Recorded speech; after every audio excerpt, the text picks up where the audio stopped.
the clients are responsible for it as well, like, for thinking about it in the first place, and taking that kind of extra step and going, yeah, we really care about what our users think, and we're going to find out, and we're going to give them what they want, rather than just kind of immediately assuming that we know what they want.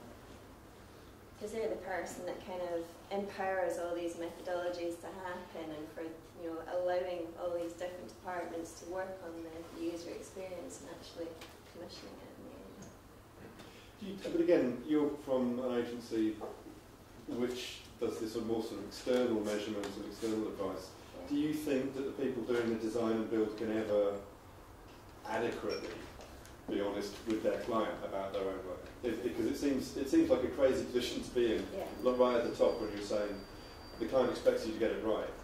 If you're the agency and you've just blown the budget, to go around afterwards and go, you know, we think it could be better. Yeah. You know, we would have done this differently if we'd been able to know now what we knew then, and we had more cash. Because you're always going to want to do your best job on it, so you're going to spend the time on it, so therefore you're going to be too close to it. So, and that will happen in every project, no matter how further back you try and stand, you'll end up out of the room. It's just not, you're not going to have a real user's perspective on it. So we work with internal teams and sort of external clients as well, and our sort of clients have told us, we want you to be the third party, the neutral person, the Swiss of the world. So you can really kind of evaluate your own work as well. So that's always difficult to do. Is that an experience that any of the rest of you have had, being judged by either Fiona or an external usability assessor? I think it's being brave enough to actually. You can be critical of yourself, but it's being brave enough to actually say, yeah, go ahead and review it now it's gone live. And then go into the client and say, we've had a review, we can see where it needs to change, and being confident enough with the relationship with that client to then make those changes. But it's a relationship with your sort of third-party usability person as well, because we're not going to turn around and go, it's absolute cack. We're going to say it's absolute cack because of, and evidence against it, and evidence against, we observe users on a daily basis, and we actually have the evidence to back that claim up. So, and then that person can go to the client and actually show it. And most of the time, it's not sort of the fault of the designer, because the designer is not going to go out and try and make a rubbish product. They're going to try and make it good. So, I think there's some guilt as well from the clients, because generally when you do the design, it gets approved by the client. Yeah. When you do the prototype, it gets approved by the client. When you test the site, the client tests it, and the client is the one that has to say that's brilliant, put it live, and then you put it live and find out it doesn't work. They're going to blame you, but a lot of that is because they feel like they've cocked up as well. It's difficult, isn't it? Because you have to be aware of the fact that it's impossible to really test something without having real users using something like that. And with websites, it's not. I don't think you could realistically kind of get a realistic sample and get a realistic volume of people testing something.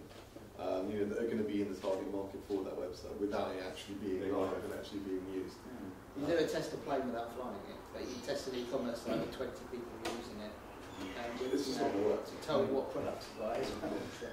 Well, I was going to ask, when you were talking about being involved with the third-party agencies, is that something that you've proactively taken to a client? It sounded like you were saying we might go to a client. In the past we have, We've gone to a client, white label, or actually take the guys in and just say, like, we've put this out. I mean, you're going to speak to the client in the first place and say, we're evaluating the website now, we're going to run these tests, show them the scenarios that you possibly might do, the tasks, and then present that feedback to them. It was actually really hard to test using traditional methods. So you can't really say to them, what do you think to that? Because they just go, I need a wee.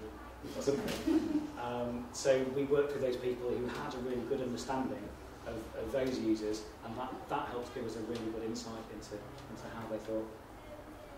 I think that having been involved from both sides, reviewing sites other people have done and having our sites reviewed by other people, I think no one objects to research-based evaluation.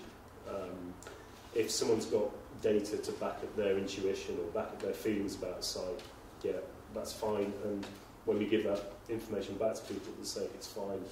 What I think where agencies defend their ground is that if someone's reviewing it and just saying, I don't like that, or that's wrong, if you can say why these things are wrong, then I think people are very receptive to it. But you know, tension arises when it's just one designer's opinion against another. Having the reasons for why things are like they are in the first place is really useful for kind of batting off stuff like that. Because if someone just comes up to you and says, I don't like that colour, and you've done the research and the planning to make it the way it is, then you've got a whole lot you can kind of argue back and fight your corner. What's your favourite colour? It's the first house. Yeah.